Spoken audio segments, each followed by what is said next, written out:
Eu creio que nós podemos começar. Simone, de acordo? O Sim, Alex não vai poder participar hoje, né? Não. Tá bom. Então, boa noite a todos. O meu nome é Domingos Rade e hoje eu sirvo como diretor técnico-científico da Associação Brasileira de Engenharia e Ciências Mecânicas, a nossa ABCM, e é com prazer que nós acolhemos todos vocês para esse quarto encontro virtual ABCM. E hoje nós estamos honrados aí com a presença da palestrante convidada para esse encontro, que é a professora Emília Villani. Eu vou rapidamente apresentar a vocês a professora Emília, que possui graduação em Engenharia Mecatrônica pela Universidade de São Paulo, em 1997, mestrado no ano de 2000 e doutorado em 2004, em Engenharia Mecânica também pela USP, em São Paulo. Desde 2005, a professora Emília é professora do ITA, portanto, Emília e eu somos colegas, inclusive do mesmo departamento, da mesma divisão de Engenharia Mecânica do ITA. E a professora Emília atua fortemente em engenharia mecatrônica e sistemas aeroespaciais, desenvolvendo pesquisas relacionadas à especificação, verificação e validação de sistemas embarcados para aplicações críticas, projeto de sistemas de automação industrial, com ênfase em aplicações robóticas e também fatores humanos em aplicações aeronáuticas. A professora Emília é membro do Centro de Competência em Manufatura, do ITA, que é um dos laboratórios mais ativos tanto na parte de ensino, de graduação, de pós-graduação e pesquisa, com uma forte interação com a indústria, né? E acredito que vocês vão perceber aqui, né, na fala da professora Emília, a contribuição que ela, junto com os colegas do CCM, vem dando aí nessa cooperação com a indústria. Além disso, a professora Emília tem uma atuação muito forte na gestão administrativa do ITA, depois de ocupar vários cargos, né? Hoje a professora Emília é a nossa pró-reitora de pós-graduação. Então, assumiu aí recentemente esse cargo, né? Além disso, é uma pesquisadora muito ativa, então, né, parabéns para a Emília aí por ela conseguir fazer tudo isso que ela faz, tá, Emília? Então, eu quero falar rapidamente também sobre esse nosso evento, né?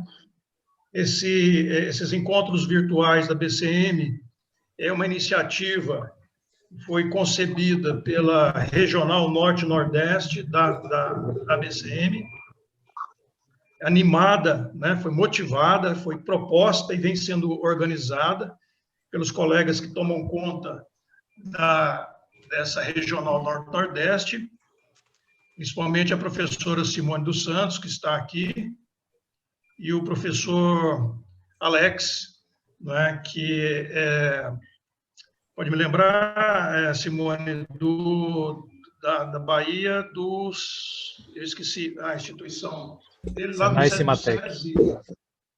Cimatec, muito obrigado, exatamente. Então, o professor Alex Bandeira é também bastante ativo nessa nossa Regional Nordeste. Então, a ideia é que nós estamos trazendo periodicamente, aproveitando aí as facilidades que a gente forçosamente tivemos que desenvolver, né, de familiarização com essas formas agora digitais virtuais de interação, né, de reuniões, dado que os próprios eventos da BCM os presenciais tiveram uma redução, né, significativa em função aí da crise, da pandemia da Covid, a gente está tentando, pelo menos, compensar parcialmente com a realização de eventos virtuais, né? Esse é o quarto evento, portanto, né? E a gente tem a intenção de prosseguir com a organização de novas edições ao longo do ano, tá certo? Então, agradeço a Emília, agradeço Simone e Alex pela iniciativa, mais uma vez, né, de estar animando, organizando. Agradeço aí a participação, a presença de todos e desejo que todos tenhamos e certamente teremos aí um ótimo aproveitamento, né, ao ouvir a Emília falar sobre, reportar um pouco os seus interesses de pesquisa e a experiência angariada até aqui. Emília, mais uma vez, muito obrigado. Simone, você gostaria de dizer alguma coisa antes da Emília começar a fazer a... Você está... Simone está mudo. O fone está cortado. Simone.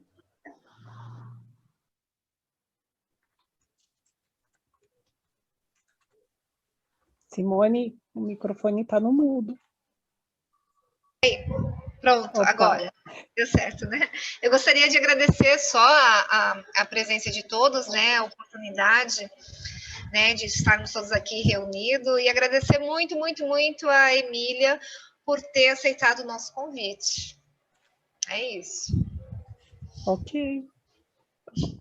Posso começar? Pode sim. Ok. Ok. Desculpa te interromper. Antes de começar, em termos de organização, eu pediria que todos mantivessem, né, os seus microfones cortados, né, para que não haja interferência, e que as perguntas sejam feitas depois, ao final, né, para facilitar a organização e a fala da Emília. Desculpa, mais uma vez eu te interrompi, vou falar. Ok. Alguém tem que me dar o direito de compartilhar a tela. Pode compartilhar, professora. Eu acho que é com o Guilherme. Funcionou? Vocês estão vendo? Sim, estamos. Deixa eu deslocar aqui. Bem, em primeiro lugar, boa noite. Obrigada pelo convite. Eu vou começar quebra de protocolo. Hoje à tarde, para preparar essa apresentação, cheguei à conclusão que era melhor trocar um pouco o título da apresentação. Ela ainda fala sobre digitalização e inteligência artificial, mas eu mudei um pouco. Digitalização e inteligência artificial, conhecimento e experiências compartilhadas entre os dois principais setores ou as duas principais áreas onde eu tenho desenvolvido pesquisa, a área aeronáutica e a área de sistemas de manufatura. Vocês me avisam se vocês não estiverem ouvindo bem, ok?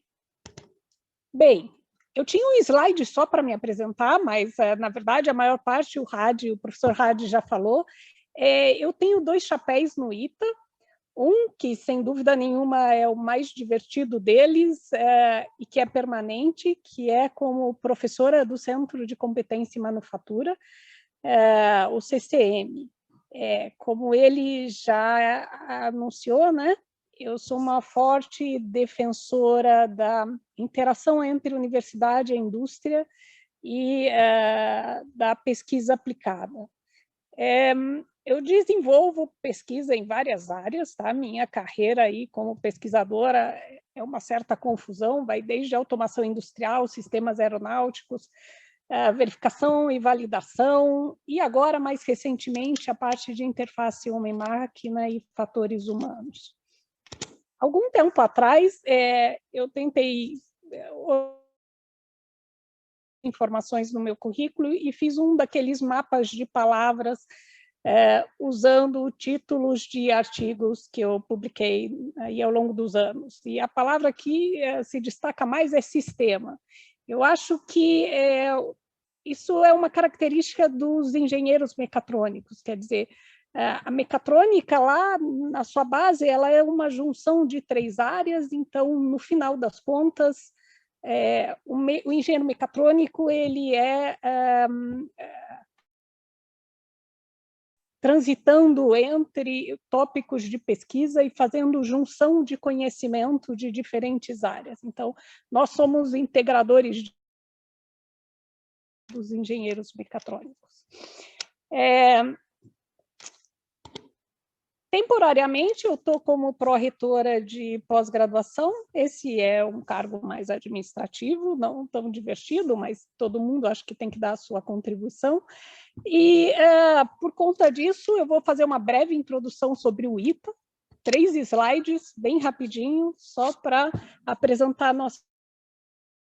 Eu não sei se vocês já tiveram a oportunidade aqui em São José dos Campos. O ITA é uma escola de engenharia da Força Aérea Brasileira, então, diferentemente de outras universidades, nós somos subordinados ao Ministério da Defesa, somos parte da Força Aérea.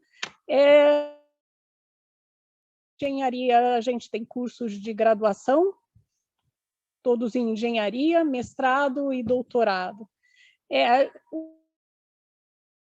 Náutica, aeroespaço, e um número de outras áreas correlatas relacionadas à aeronáutica, como o Instituto Tecnológico de Aeronáutica. Uma boa parte das pesquisas que são feitas aqui no ITA são voltadas para esse setor. Só para dar uma ideia, o tamanho do ITA comparado com outras escolas é bastante reduzido. A gente tem 600 alunos de graduação, em torno de 1.200 alunos de mestrado e doutorado. Mas a gente gosta de dizer que nós somos pelo menos uma das melhores escolas de engenharia.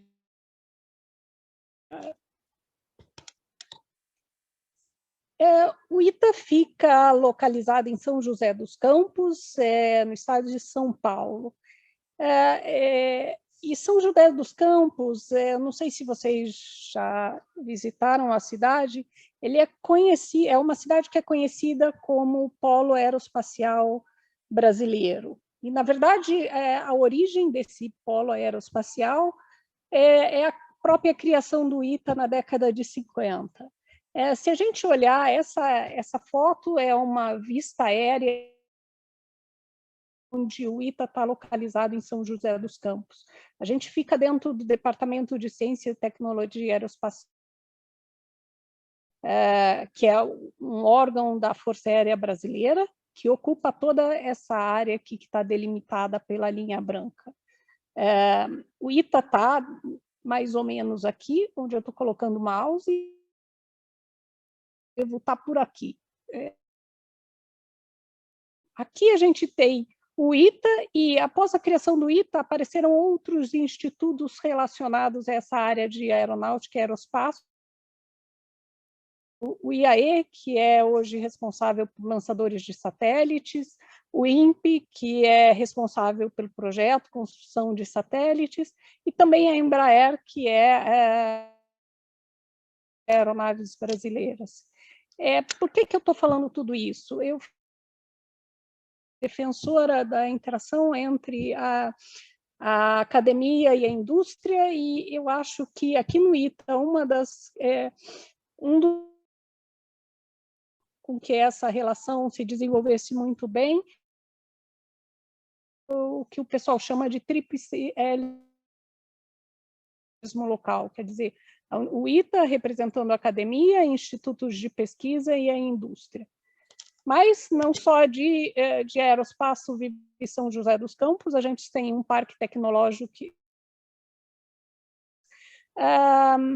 inclusive, tem uma incubadora chamada Nexus, que é bastante forte nessa área de digitalização, inteligência artificial e uma série de outras indústrias de outros setores. Quer dizer, é um ambiente bastante propício para essa interação entre academia e indústria.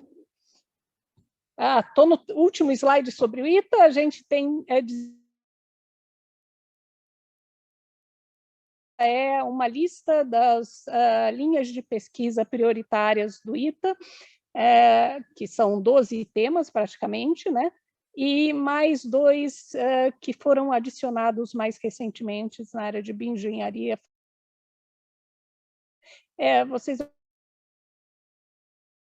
diretamente relacionados à aeronáutica e aeroespaço, outros estão indiretamente relacionados, mas a nossa ênfase é muito grande em aeronáutica e aeroespaço. Mais recentemente, internacionalização, onde foram identificados 4 grandes desafios: aviação verde, sistemas autônomos, espaço e ciências fundamentais. Agora, um único slide sobre onde eu trabalho para um pouco antes de eu começar a apresentação, que esteve no CCM no passado. Hoje, o CCM é esse prédio que vocês estão vendo na figura. CCM significa Centro de Competência em Manufatura, é um laboratório do ITA, que desenvolve pesquisa e projetos em parceria com áreas, automação, processos de manufatura.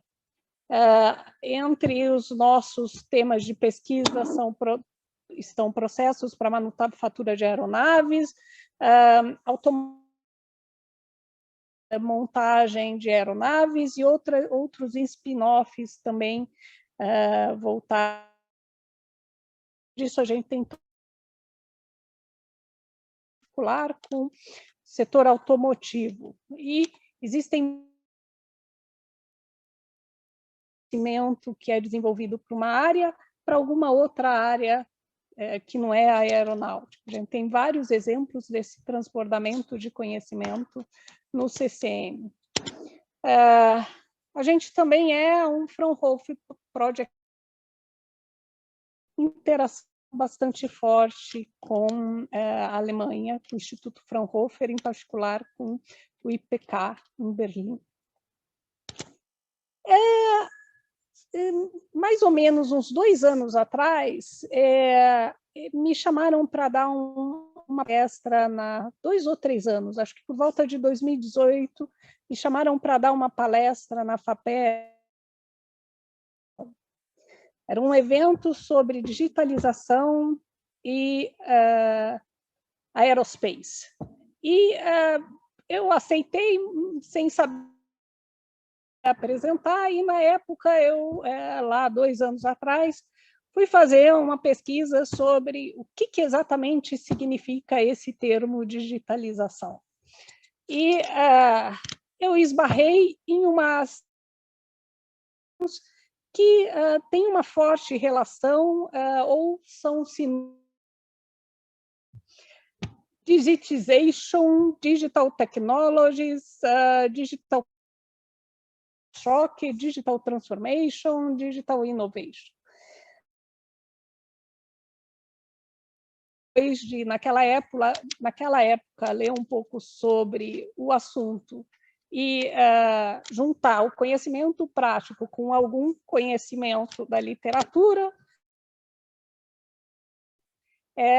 o uso de um conjunto de tecnologias como uma fonte de disrupção, uma fonte de disruptura, na verdade, disruptura em algum negócio, em alguma área, quer dizer, para alguma aplicação. Essas tecnologias envolvem desde data analytics, internet das coisas, big data, computação na nuvem, smart and embedded devices e assim por diante. E essa não é uma definição, essa é uma junção de várias definições, na verdade, que eu encontrei na época, e ela tem uma certa semelhança com um outro conceito que hoje está claro, que é o de indústria 4.0. O que é a indústria 4.0? Também a indústria 4.0 também está associada com uma série de tecnologias, manufatura, principalmente, no ambiente de produção, como Big Data, inteligência artificial, robótica avançada, realidade aumentada, realidade virtual, manufatura aditiva, sensores inteligentes, wearables, simulação, computação na nuvem, materiais avançados, entre outras coisas. Alguns desses conceitos, como robótica avançada, materiais avançados, são mais aplicáveis mas algumas dessas tecnologias são compartilhadas com esse conceito mais genérico de digitalização, que pode ser aplicado a várias áreas. Tá. A minha própria conclusão sobre o assunto é que digitalização / indústria 4.0, no fundo, significa usar todas essas tecnologias, em geral, com alguns propósitos. Para compreender melhor e otimizar processos, quer dizer, quando você coleta dados e desenvolve algoritmos que te permitem aprimorar seus processos de manufatura, quer dizer, entender o que está acontecendo no sistema e, a partir disso, melhorar os seus processos. Uma outra vertente que é bastante forte é a integração entre o mundo real e o mundo virtual. Tá? Essa é uma vertente bastante forte na digitalização. Outra tendência é adicionar inteligência e autonomia a máquinas e sistemas, quer dizer, se caminha em direção a sistemas mais... forma de se obter essa autonomia é adicionando inteligência a... e a última é inovar na forma de interação com o ser humano. Então, são 4, digamos, ou caminhos que a gente tem do uso dessas tecnologias que vêm da digitalização / indústria 4.0. Para dar um exemplo para vocês, um pouco provocativo, eu vou mostrar 2 filmes bastante particulares. Tá? O primeiro deles Hadi, você consegue me dizer se ele está funcionando? Vocês estão vendo a simulação? Sim, ele está. Tá. Esse primeiro filme é de 1961. Eu tenho vários cabelos brancos e eu não tinha nascido nessa época. Então, eu acho que uma boa parte de vocês não tinha nascido. Esse é, digamos, o primeiro robô industrial, é uma propaganda do primeiro robô industrial.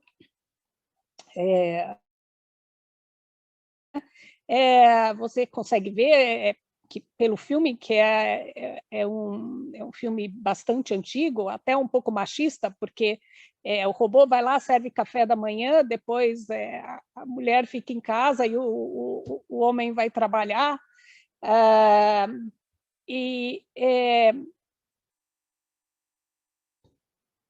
O filme já está acabando. E aqui do lado, eu vou colocar 2011, vou tirar o som. Esse é um filme bem mais curto, e vocês veem um robô numa linha de montagem, um robô top, quer dizer, que foi fabricado há muito tempo, pegando peças, manipulando peças numa linha de montagem.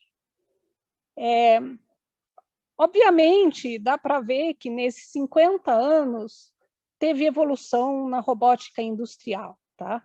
Quer dizer, teve evolução em relação à forma de programação dos robôs, consumo de energia, a exatidão de posicionamento, mas teve alguma evolução disruptiva. Quer dizer, vocês veem aqui em 1961, o primeiro robô industrial sendo usado de uma forma não lá tão diferente do que a gente vê no filme de 2011. Quer dizer, a gente pode considerar que, de uma certa forma, foi uma evolução incremental ao longo dos anos. Se a gente olha para a robótica industrial, o que a gente tem até hoje, né? O que é a indústria, seria a indústria 3.0? A gente tem sequências de movimento pré-definidas, reações básicas ao ambiente e, em geral, nenhuma interação com o ser humano no robô convencional. Tudo bem que lá em 1961 o filme mostra alguma interação com o ser humano, mas, no fundo, aquilo era só a propaganda. Esse mesmo robô, quando estava na linha de montagem, ele era sempre isolado, por uma questão de segurança. E quando a gente vai para a indústria 4.0, qual é a evolução? Quer dizer, a gente tem sensores que ajudam a reconhecer, ao robô reconhecer e se adaptar ao ambiente. Tem uma tendência a se embutir algoritmos de decisão no controle do robô, seja quer dizer, não, às vezes não necessariamente no controlador do robô, mas numa malha de controle externo, e uma tendência clara para a robótica colaborativa, onde o robô ele interage com o operador humano, seja assim de trabalho num primeiro momento, seja de fato colaborando na realização de tarefas.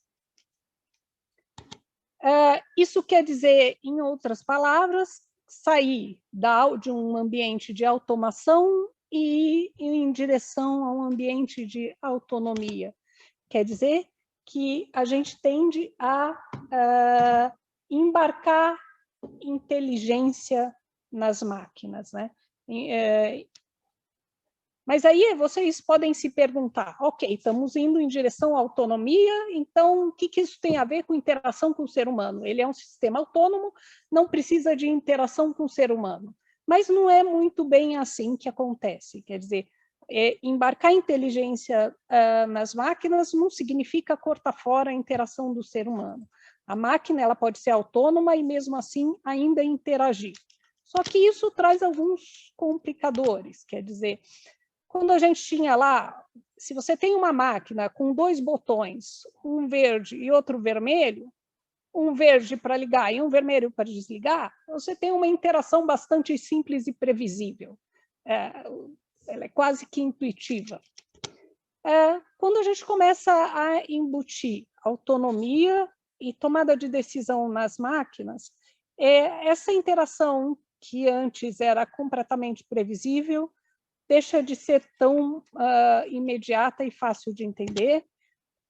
Isso leva do ponto de vista do ser humano, torna a interação mais complexa, e isso pode trazer uma dificuldade de prever não só o comportamento da máquina, como o comportamento do próprio ser humano que interage com a máquina. E aí, uma pergunta que vem desse cenário é como é que a gente desenha a interface homem-máquina para esses sistemas colaborativos, inteligentes, /autônomos? Como é que a gente garante o desempenho desses sistemas e a segurança?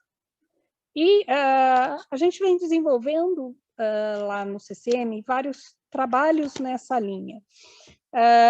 Eu escolhi 3 para apresentar aqui, que eu achei que são um pouquinho mais diferentes. São 3 que vêm, na verdade, não do ambiente industrial, mas são aplicações aeronáuticas. Mas, no fundo, o que a gente desenvolve para sistemas aeronáuticos, muitas vezes a gente encontra problemas semelhantes em sistemas de automação industrial. Quer dizer, eu já, acho que desde que entrei no ITA, em 2005, trabalho nas 2 áreas, ora mais em uma, ora mais em outra, e as técnicas e conhecimento que a gente aplica em uma, muitas vezes migram para outra e vice-versa. Cada um tem as suas características, mas adaptar e migrar técnicas de uma para outra, em geral, traz bons resultados. Os 3 trabalhos são 3 trabalhos de orientados meus, tá? Eu acho que a gente tem que dar os devidos créditos, porque são eles que fazem todo o trabalho. A primeira delas é a Aline, e o trabalho dela é um framework para se analisar dados de voo, dados coletados, por exemplo, na caixa preta, e um outro sistema que é semelhante à caixa preta, só que coleta uma quantidade maior de dados na aeronave, analisar isso offline, quer dizer, depois do voo, para detectar e diagnosticar falhas ou até mesmo desgaste nos sistemas embarcados. E a segunda pesquisa, né, foi desenvolvida, ou está sendo desenvolvida pelo Manuel, que também é um aluno de doutorado, e está relacionado ao uso do olhar, da direção do olhar, né, como uma interface para controle de aeronaves. É uma pesquisa bem exploratória. O último deles está relacionado ao trabalho do Diego, também é um aluno de doutorado, e está relacionado ao uso de realidade aumentada ou realidade mista, depois eu vou falar qual que é a diferença entre as duas, em voo, quer dizer, numa aeronave voando, o piloto usando um óculos de realidade aumentada para treinar, no caso dele, a aplicação é voo em formação, mas poderia ser uma série de outras aplicações. E aqui, então, eu selecionei entre aquelas tecnologias que estavam nos slides de digitalização e indústria 4.0, aquelas que estão relacionadas a cada um dos trabalhos. Entrando no primeiro trabalho, o trabalho da Aline, qual que é o objetivo dela? Detecção e diagnóstico de falha baseado em dados, quer dizer, as aeronaves coletam uma grande quantidade de dados durante o voo, e isso pode ser analisado offline para fazer diagnóstico de sistemas. E, em particular, detectar falhas antes que isso se manifeste de uma forma muito evidente no voo. Mas, para se usar e para fazer essa análise de falhas, ela usa técnicas de inteligência artificial. Só que isso traz um problema, né?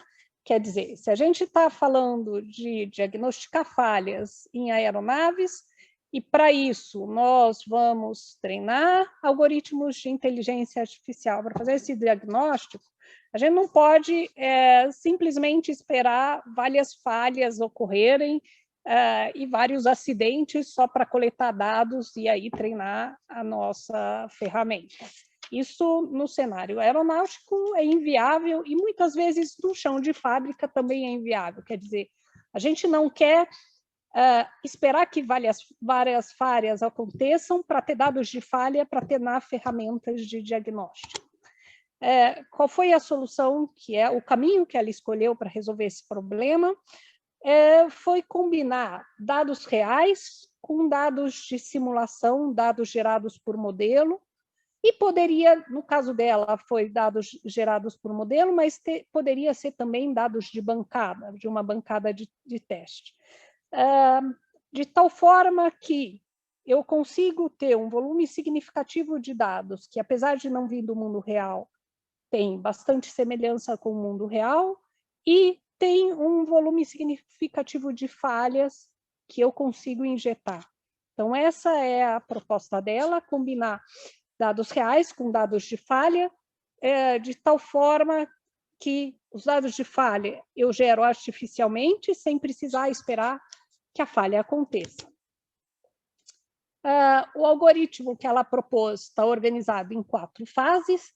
Tem uma fase inicial, onde eu pego um conjunto de dados que ainda não foi classificado, que ainda não recebeu um label. Quer dizer, eu não sei se são dados de um voo normal, se são dados onde o meu sistema tinha alguma falha, e eu vou agrupar e classificar esses dados usando métodos não supervisionados. Quer dizer, métodos onde eu não preciso saber a priori se aquele dado é de um voo normal ou de um voo com falha. E vou ter na saída aqui um conjunto de dados que receberam um label, quer dizer, eu, nessa fase inicial, atribuí e classifiquei esses dados.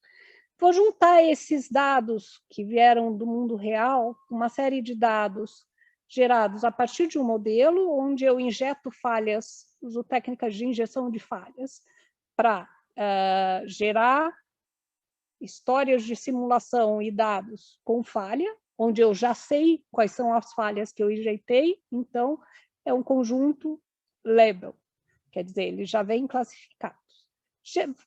Uso os dois databases para treinar o meu algoritmo e gero um algoritmo. Esse algoritmo vai para a fase de operação, onde eu entro no uso normal do sistema e vou recebendo novos conjuntos de dados para classificar.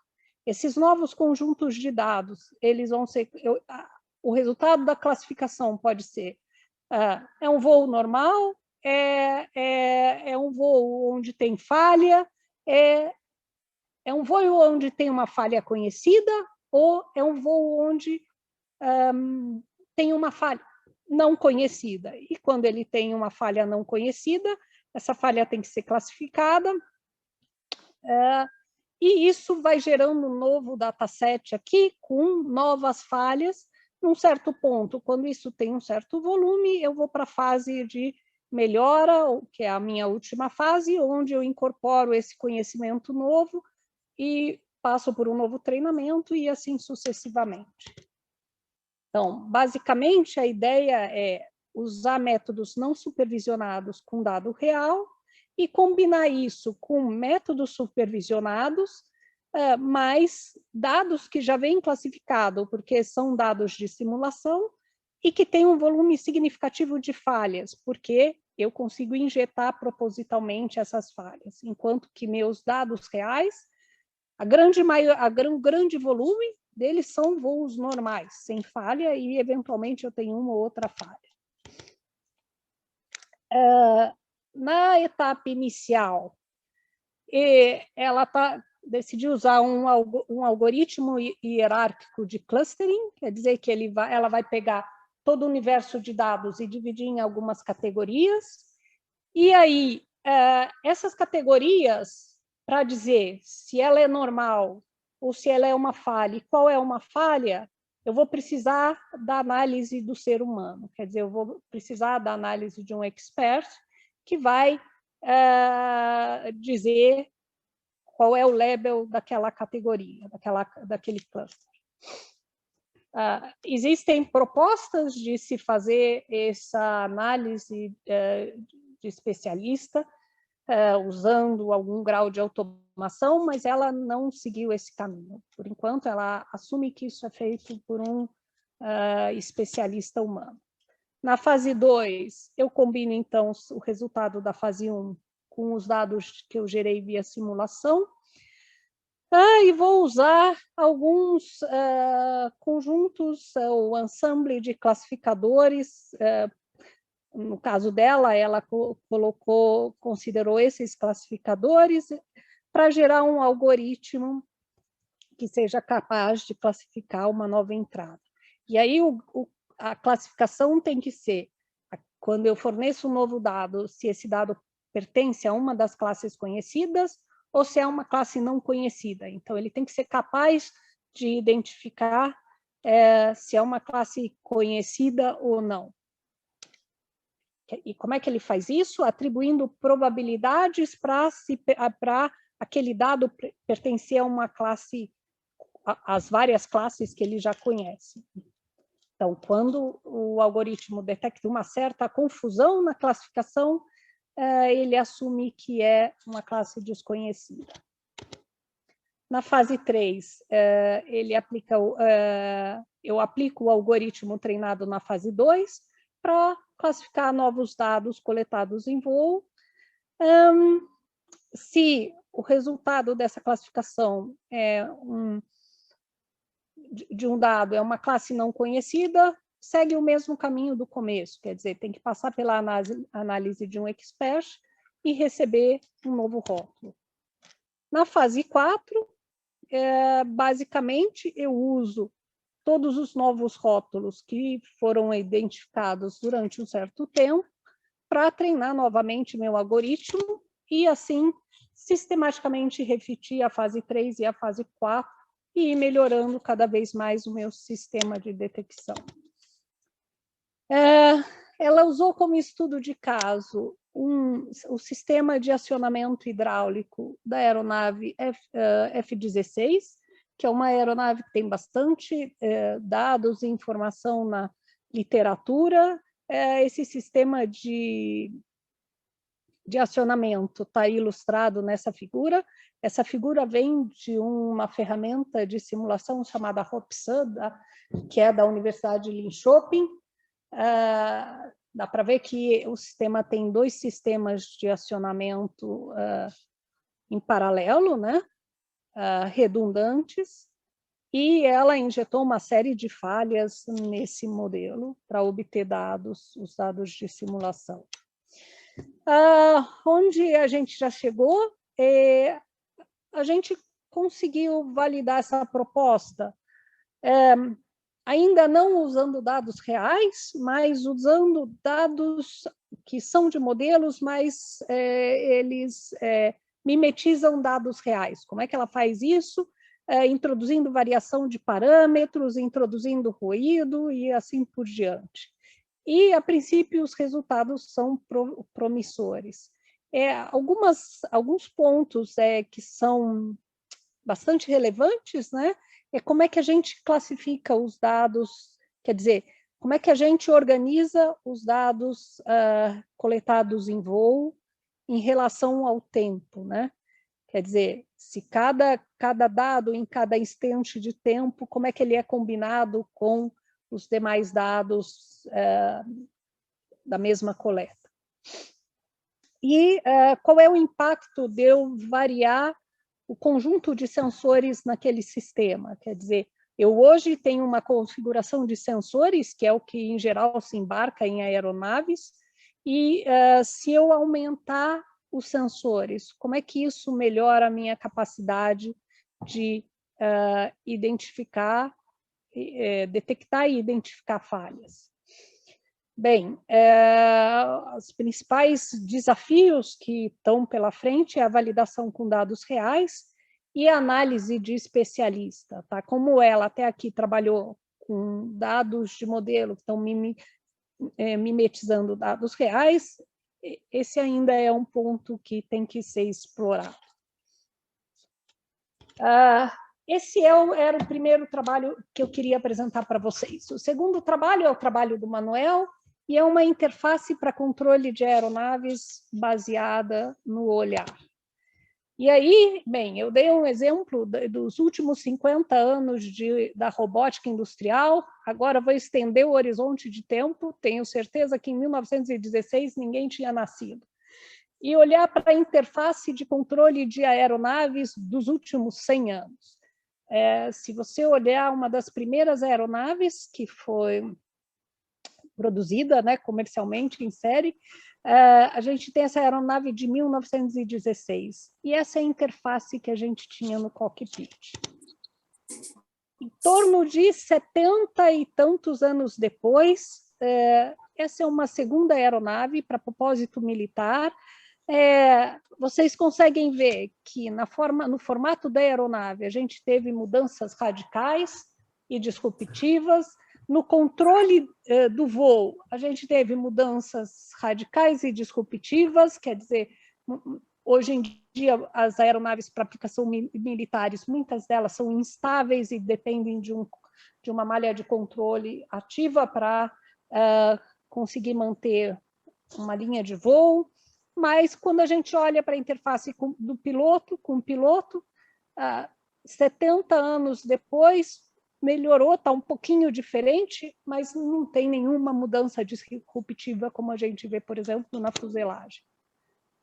1989, 2010, a aeronave Sukhoi, essa é uma foto do cockpit, a gente ainda tem aqui a coluna central, ainda tem uma interface que não é tão radicalmente diferente em relação àquela interface que foi criada lá em 1916 e que era dessa forma porque a gente tinha cabos, sistemas mecânicos conectando aqui o comando do piloto à superfície de controle. E aí a pergunta é, podemos desenhar uma interface mais intuitiva para pilotagem de aeronaves? E o que ele propõe, o que ele está analisando, é o uso do olhar como ferramenta de controle, combinado ou não com as formas convencionais, como o side stick ou a coluna de controle. Para isso, ele está usando um eye tracker, quer dizer, um óculos que consegue medir a direção do seu olhar. Ele captura essa direção do olhar, projeta isso em relação ao cockpit da aeronave e, em função de determinar para que lado ou para que ângulo, qual é o ângulo do olhar em relação ao cockpit, em relação ao nariz da aeronave, ele determina um comando para controlar, realinhar a aeronave numa certa direção. Para fazer isso, então, ele tem dois dispositivos que são básicos, um é o eye tracker, que define a direção do olhar, e o outro é um tracker, que no caso dele, ele adaptou de um kit de realidade virtual, que ele usa para determinar a posição da cabeça e a orientação da cabeça em relação ao cockpit. Em função do ângulo relativo entre o olhar que ele determinou e a orientação da aeronave, ele emite um comando ou uma nova referência para a aeronave quando o piloto aperta um botão. Por que quando o piloto aperta um botão?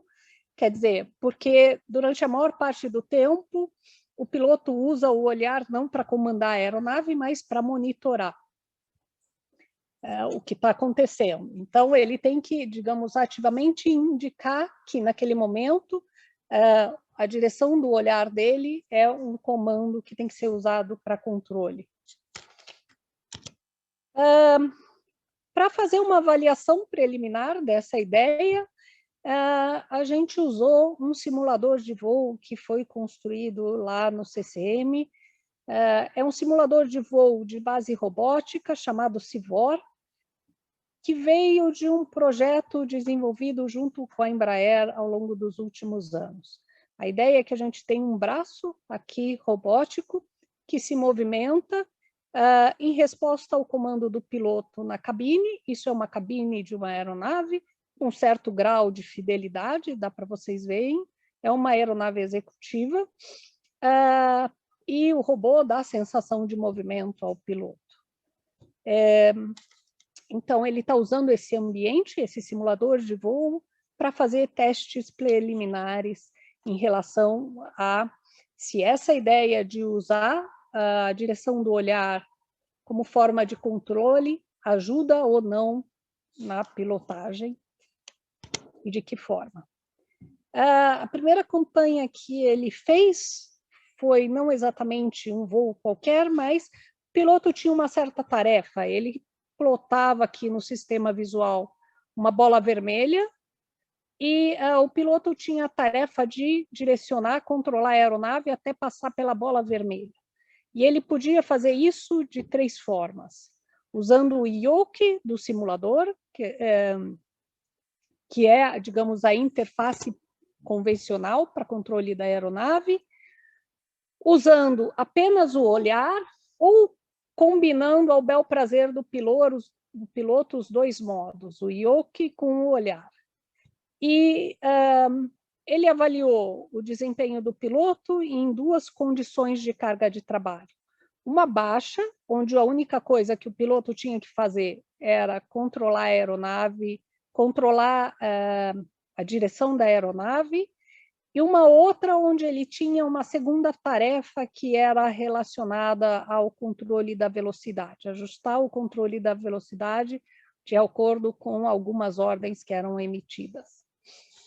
Bem, ele ainda está processando os dados, mas uma conclusão que os resultados já mostram é que esse sistema de olhar, quando combinado com o controle convencional, e parece que existe uma tendência para quer dizer, em todos os casos, a interface que mais agradou aos voluntários foi onde eles podiam escolher, né, entre as duas formas de controlar a aeronave.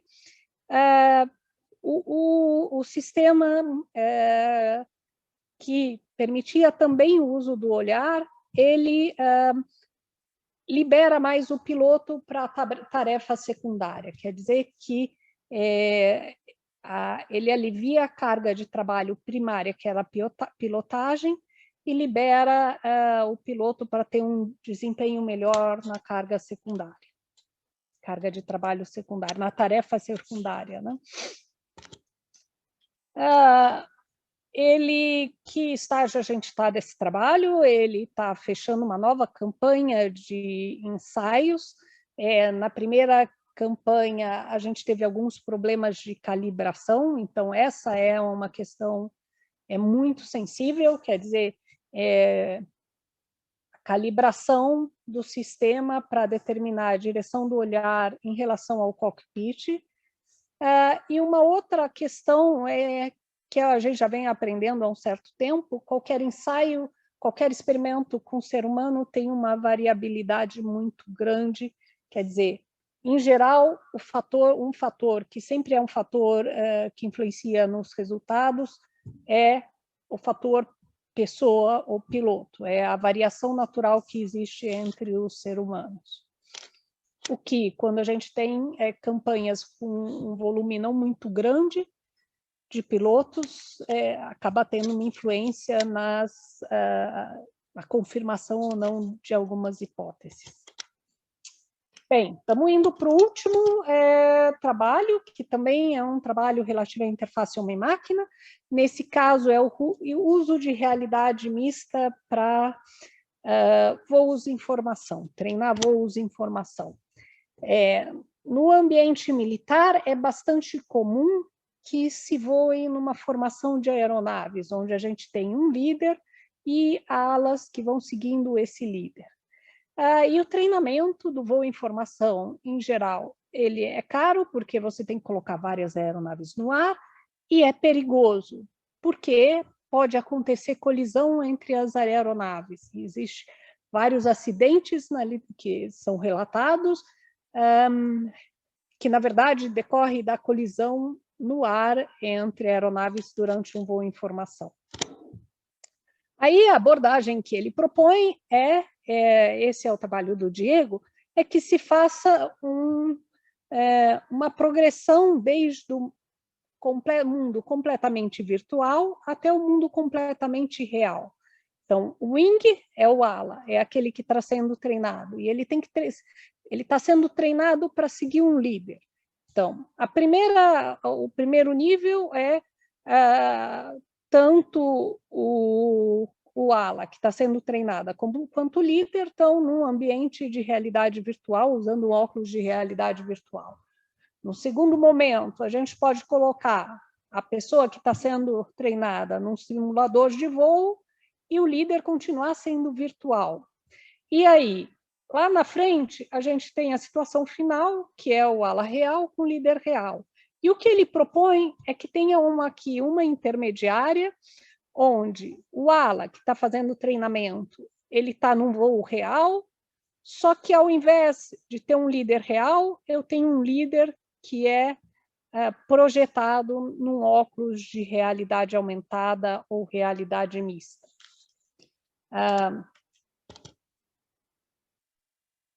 Então, essa seria a minha nova configuração, e o foco dele é avaliar se isso aqui faz sentido, eu ter um voo onde o meu líder ele é projetado num óculos de realidade aumentada. Para fazer isso, então, eu tenho que definir o voo do líder, definir esse voo do líder num ambiente de programação, como o Unity, que é o que geralmente se usa para esses óculos de realidade aumentada, e depois, na vida real, projetar o líder. Mas tem um detalhe, não é uma simples projeção do líder.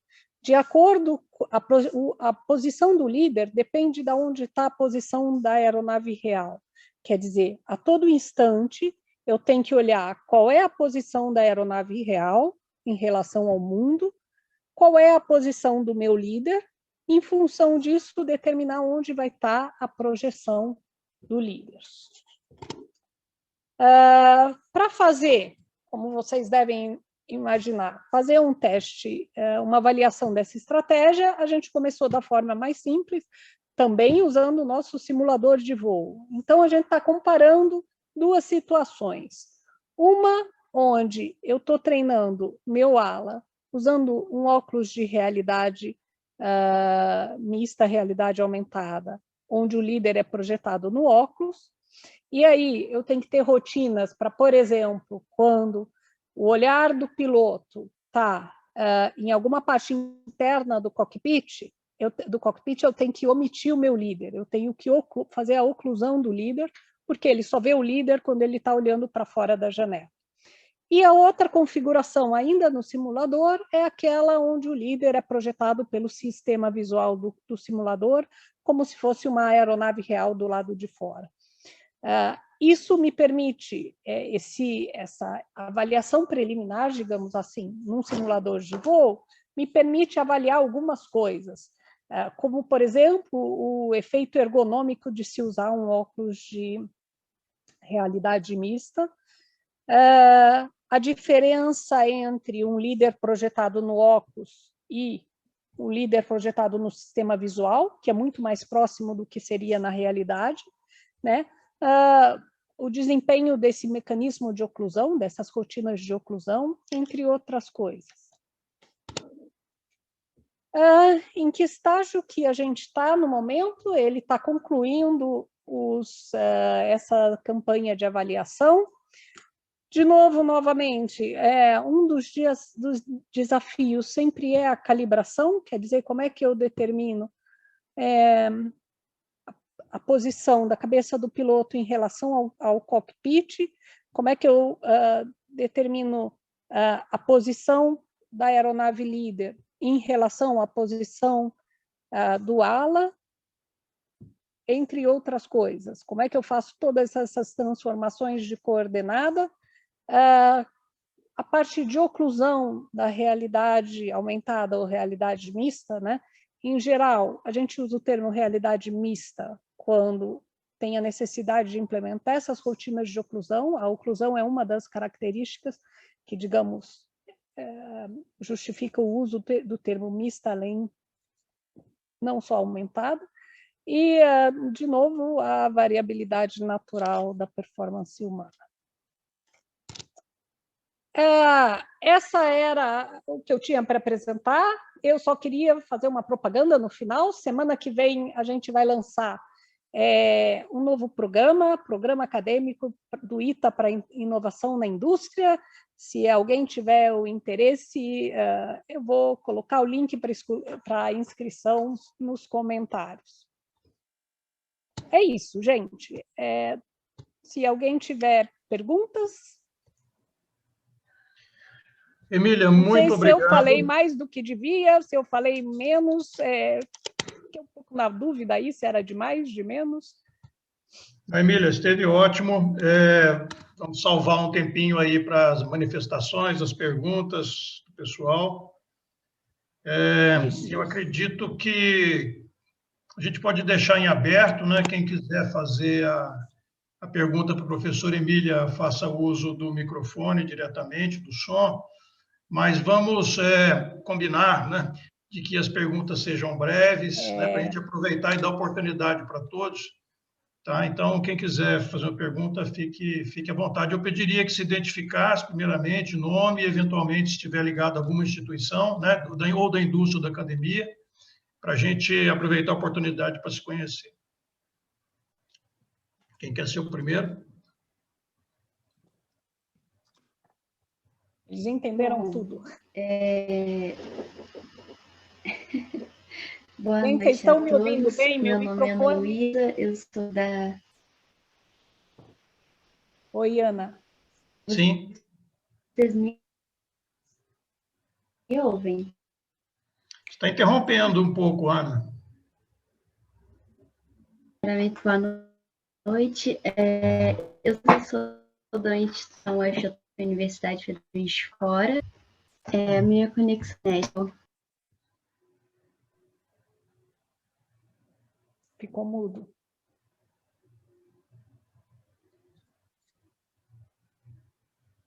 Ana? Nós não estamos te ouvindo. Talvez seja melhor você, colocar a sua pergunta aí no chat, por favor.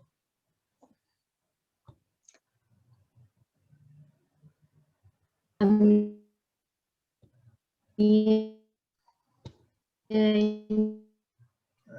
internet deu...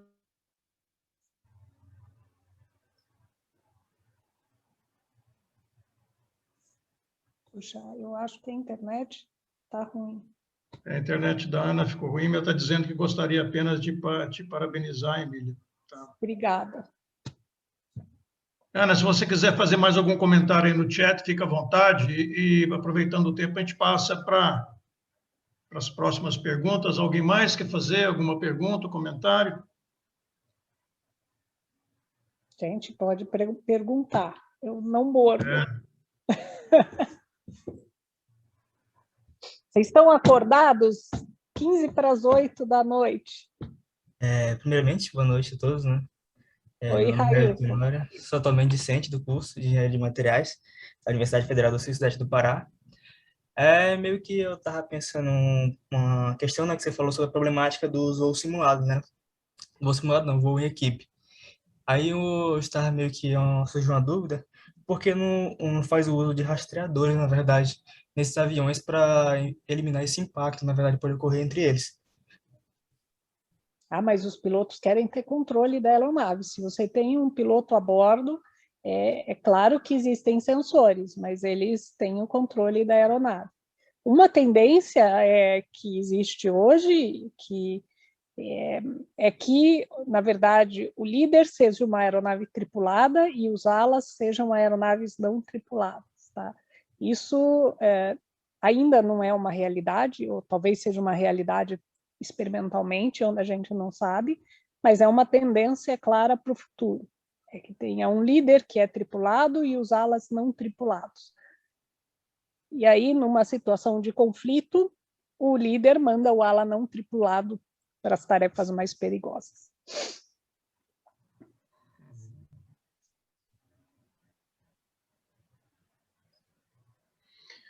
Olá, pessoal. Mais alguma pergunta?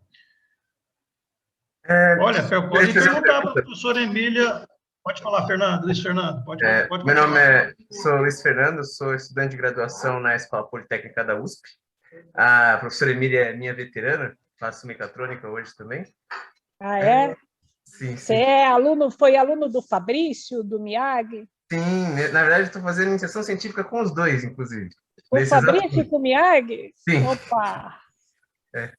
Eu vi que você também foi aluna deles, inclusive vi seu projeto de mestrado, usei parte da minha proposta. Faz tempo isso, hein?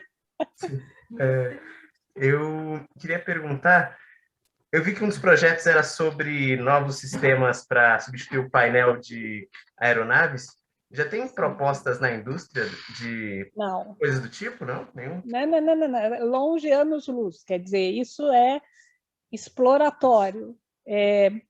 Mas tem aplicações que não são, talvez, em voo, que fazem muito mais sentido. Se você pensar, por exemplo, uma pessoa com deficiência motora, que é paralítica do pescoço para baixo, para ela é interessante usar o olhar para se direcionar. Tá? Então, a gente está no Instituto Tecnológico de Aeronáutica, sempre puxa tudo para o lado aeronáutico. Ou uma outra aplicação que mencionaram quando o Manuel apresentou a ideia numa conferência. Às vezes, no voo de aeronaves do tipo caça, quando você está voando no que eles chamam de simulação, numa situação com alto G, né? Quer dizer, velocidades muito altas que pressionam o piloto contra a cadeira. Nessa situação, a pilotagem se torna convencional, se torna complicada, e ter um sistema onde você consegue emitir comandos com o olhar e apertando o botão poderia ser conveniente. Mas na maior parte, quer dizer, ainda é muito exploratório, a gente está vendo se ajuda ou não, porque, em geral, o nosso olhar não é para comandar, o nosso olhar é para monitorar, né? Ok, obrigado, professor. Emília, tem a próxima pergunta. Sim, quem está falando? Quem que é? Professor Antônio, tudo bem? Oi, Antônio. Pode falar. Parabéns CCM de novo. Tá certo. Parabéns pela palestra, muito edificante, tá? Só uma curiosidade, a professora está comentando muito de sistemas e tudo mais, e com relação a falhas, há algum tratamento estatístico para o erro que venha a qualquer desse sistema? Espera aí, tratamento estatístico para qual erro? Não, Quer dizer, por exemplo, naquele primeiro caso isso. do sistema de diagnóstico de falha, sim, quer dizer, como todo algoritmo, você tem que fazer uma avaliação de qual é a quantidade de acerto, a avaliação do sistema projetado, que é como se faz convencionalmente quando se projeta esse tipo de sistema. Quer dizer, você pega um conjunto de dados, particiona num para treinamento, num para validação, num para teste, no outro para validação, quer dizer, tem as técnicas convencionais para avaliar qual a sua porcentagem de classificação dos normais corretamente, de cada tipo de falha corretamente, e como é que você está errando e com que porcentagem você está errando. Não é exatamente estatístico, mas é é a avaliação do sistema. Não sei se é isso que você está se referindo. É por aí. Uhum. Nos outros sistemas, que por exemplo, do uso do olhar, ou o voo em formação, o que a gente faz é uma campanha experimental com um grupo de pessoas. Em geral, o número de pessoas voluntárias é pequeno, não é grande, então é difícil tirar conclusões estatísticas, é muito difícil. Por quê? Porque cada pessoa é um indivíduo. Então, quer dizer, a gente precisaria de um volume muito grande de pessoas para ter dados estatísticos. Quando a gente entra nessa parte de fatores humanos na aviação, em geral, todos os experimentos e pesquisas têm bastante dificuldade de ter dados estatísticos. A gente faz experimento com 10 pessoas, 10 pilotos, assim, num bom caso, 20, muito mais do que isso são raríssimos, são raros. E isso é um volume pequeno para ter dados estatísticos dentro de uma população. Mas é a nossa realidade. Ok, obrigado, professor. Tem uma pergunta que está no chat. Está no chat. Uhum. Sou estudante da Universidade Federal de Santa Maria, sou aluno de iniciação científica, trabalhando em pego de machine learning em prognóstico de falha. Tenho uma dúvida referente a qual método de aprendizado de máquinas foi usado no primeiro artigo apresentado, quer dizer, no trabalho da Aline. Então, foram usados vários métodos, ela testou vários métodos, alguns não supervisionados, alguns supervisionados. No caso dos não supervisionados, no final ela ficou com um algoritmo lá de hierarchical clustering. No caso dos não supervisionados, ela usa 3 algoritmos e combina esses 3 algoritmos para fazer uma votação e tirar a conclusão. É o que se chama em geral de ensemble. Então, ela vê qual que é a resposta dos 3 algoritmos. Se eles 3 dão a mesma resposta, tem uma probabilidade grande deles estarem corretos. Se eles começam a ter divergência, pode ser que seja uma falha não conhecida, mas ela usa esses algoritmos com o recurso deles indicarem não só qual que eles acham que é a saída, mas com que probabilidade eles acham que essa resposta está certa ou errada. Então, ele pode dar uma resposta com muita certeza, ou pode dar uma resposta estando um pouquinho na dúvida. E, de repente, de acordo com se eles estão mais na dúvida ou menos, ela tem um critério para tomar decisão se ela acha que aquilo é uma falha não conhecida ou uma falha conhecida.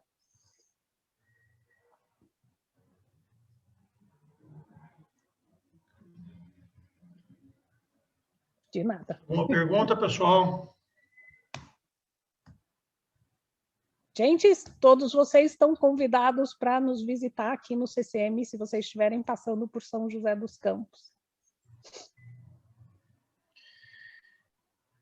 Emília, eu queria aproveitar a oportunidade para te pedir para comentar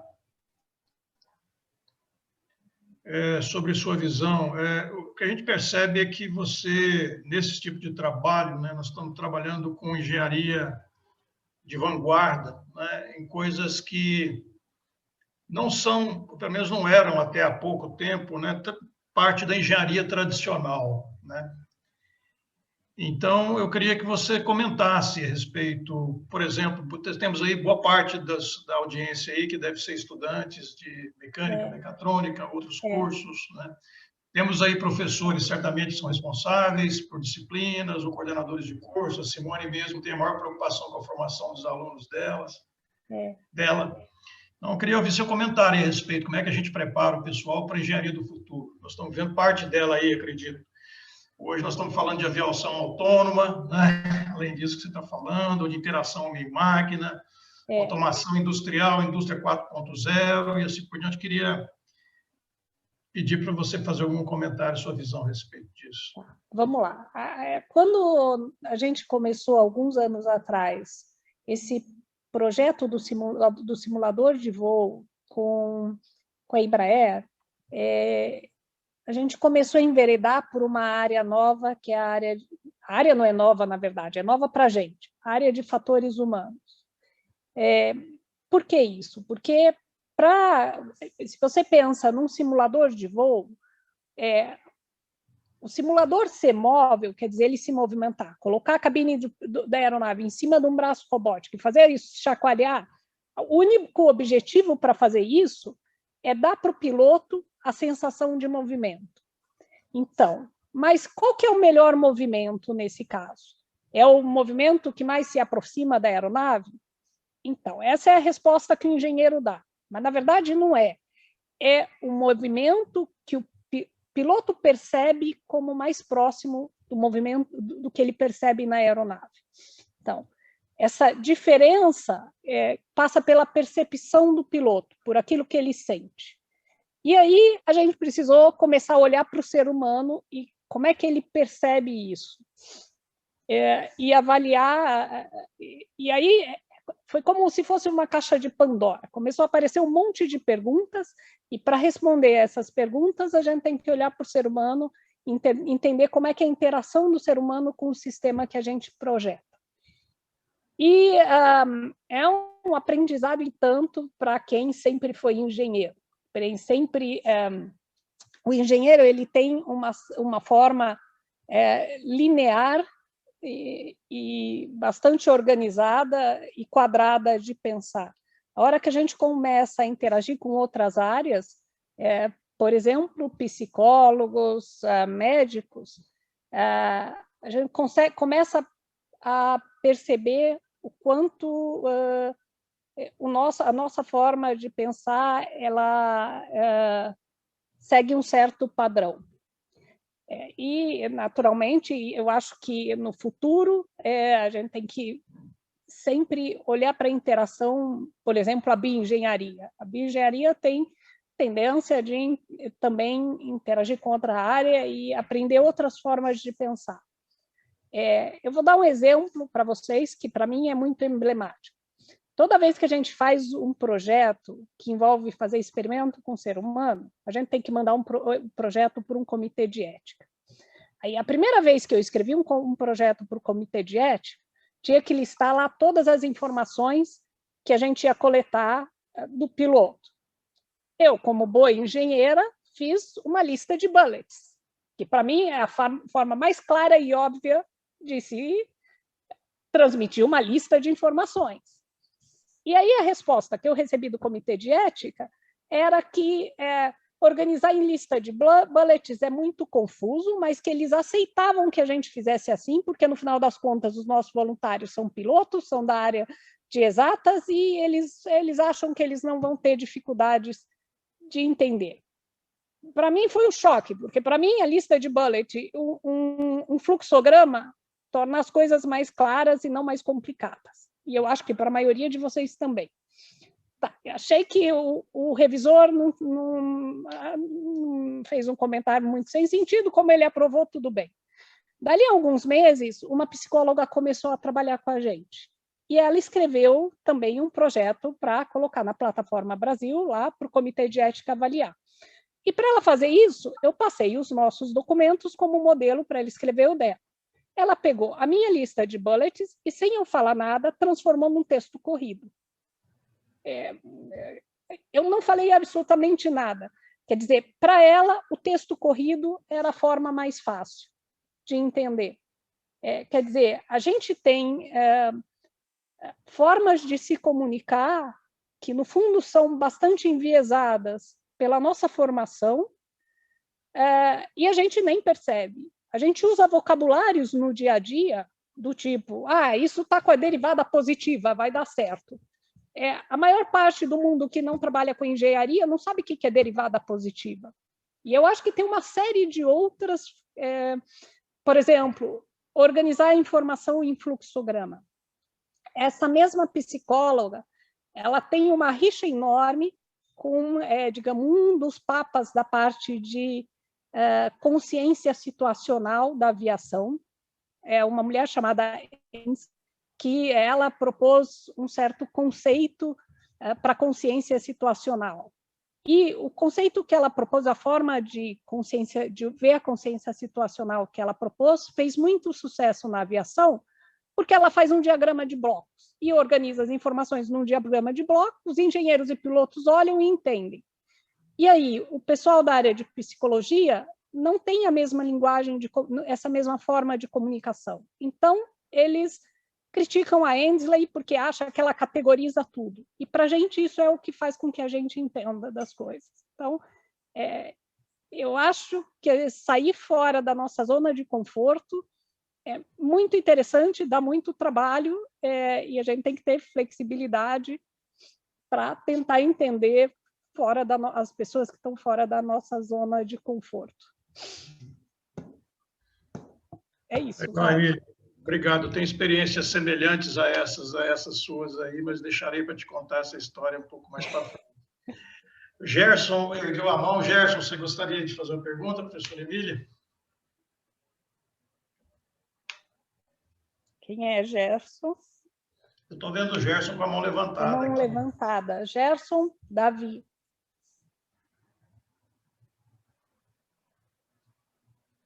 Pode ter sido por engano, então, que o Gerson levantou a mão. Mais alguém, gente? Mais algum comentário, alguma pergunta? Vale agora ou cale-se para sempre. Exatamente. Eu aguarde até a próxima ocasião. Bom, gente, então, não havendo, agradeço mais uma vez, Emília, pela sua, bastante inspiradora palestra, aí, de fato, muito interessante. Agradeço aí a presença de todos vocês também e vou aproveitar para fazer também uma propaganda, na verdade é um convite, né, a todos que estão participando aí, que se aproximem da nossa BCM, tá? Que é a Associação Brasileira de Engenharia e Ciências Mecânicas, que é a promotora de evento como esse. É uma instituição sem fins lucrativos, o objetivo da BCM é contribuir para o desenvolvimento da engenharia e ciências mecânicas. Quando se diz ciências mecânicas, envolve muita coisa, tá, gente?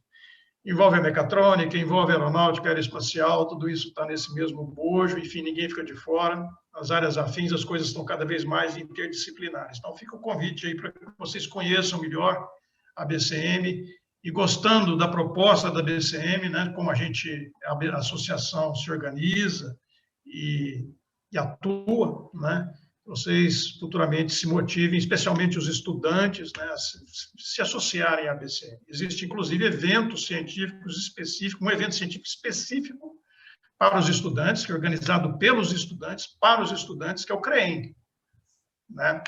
Então, Congresso Regional de Estudantes de Engenharia Mecânica, certo? Fica, então, o convite. Eu vi que o Landecir ergueu a mão também. Landecir, você gostaria de falar alguma coisa? Se você estiver nos ouvindo. Landecir, ele tirou o mudo do microfone, mas...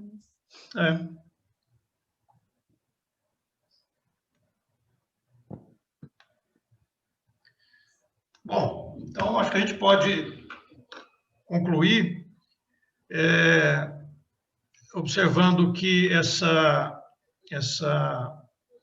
palestra, né, essa reunião nossa, ela foi gravada, né? Então, posteriormente, a ideia da BCM é que ela seja disponibilizada no futuro, né? E, no entanto, é sempre bom a gente perguntar se tem alguma opção de alguém que está presente aí com a divulgação da palestra gravada, embora todos tenham manifestado publicamente. Se alguém tiver alguma objeção, por favor, registre. Tá? Simone, você quer concluir? Talvez dizendo uma palavrinha também aí, em nome da regional BCM Norte-Nordeste. Então, eu gostaria de agradecer a presença de todos e, principalmente, parabenizar a Emília, né, pela excelente palestra. E aí convido vocês também para a nossa próxima, né, nosso próximo encontro virtual, que deve acontecer no próximo mês, né? A gente está fazendo aqui praticamente uma palestra por mês, mais ou menos, contando com a BCM Jovem. Eu queria chamar a Laura Domingos para falar sobre o nosso próximo evento da BCM Jovem e convidar todo mundo para participar. Laura, você está aí? Estou sim, está dando para me ouvir bem? Sim, está ótimo. Agradeço pelo convite, professora. Boa noite a todos. Eu sou a Laura Almeida, presidente do Núcleo Piauiense da BCM Jovem, e a nossa próxima atividade é um mini curso, no qual vai ser realizado dia 28 de agosto, no sábado, no horário de 8 às 12, com o tema Criando Animações para Destacar Resultados de Engenharia. Ele vai ser ministrado pelo professor Josué Labac, da Unicamp. Eu gostaria de convidar a todos. O minicurso ele é gratuito, com certificado, e para participar, basta mandar um e-mail para abcmjovem@gmail.com. Vocês podem também entrar nas redes sociais da BCM Jovem para ter acesso ao e-mail por escrito.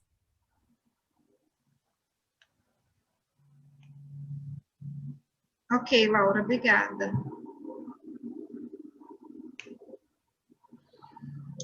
Então é isso. Boa noite para todo mundo.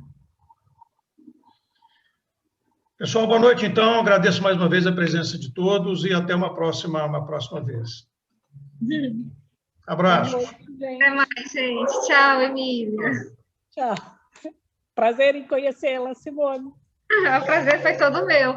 E fique tranquila que logo, logo eu vou fazer outro convite para você, viu? Ixi. Ó, Emília, a Simone está organizando o próximo CONEM, tá certo? Que é o Congresso Nacional de Engenharia Mecânica, que vai acontecer lá em Teresina, no Piauí, no ano que vem. Então, exatamente, em agosto. Temos mais uma oportunidade aí de nos encontrarmos agora, né, presencialmente, num lugar bastante... Contem comigo. Beijo, tchau. Abraço a Tchau, todos. gente. Tchau.